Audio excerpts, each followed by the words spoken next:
More than half of the urban labor force in low and middle income countries is either self-employed or works in a very small business.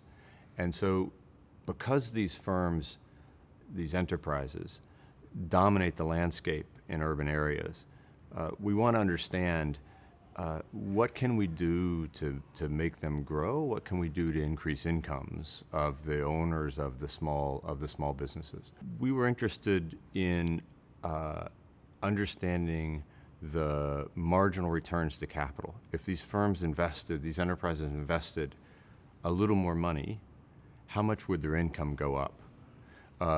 Turns out this is a pretty difficult question to answer with observational data, with data that we just take from surveys. Even when we have panels of firms, lots of things can happen across time to individual firms that we don't measure in the data. So working with David McKenzie and Suresh Damel, initially we did a project in Sri Lanka where in a very simple and straightforward design, we just gave people cash grants.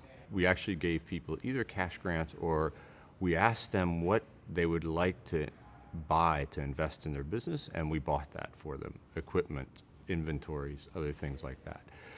And what do we find? We find that on average, when firms invest an extra $100 in the business, they earn $6 more per month, so a return of 6% monthly. This is much higher than interest rates they earn on savings. It's also higher than interest rates they would pay on loans, on small scale loans. Those average returns, I think, mask a heterogeneity, which is important.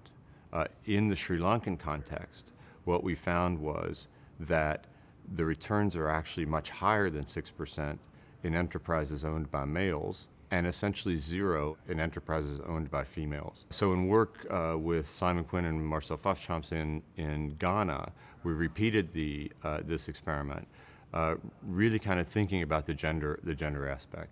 And there we find slightly higher returns for female-owned enterprises in aggregate, but again, sort of lower returns than is the case of males.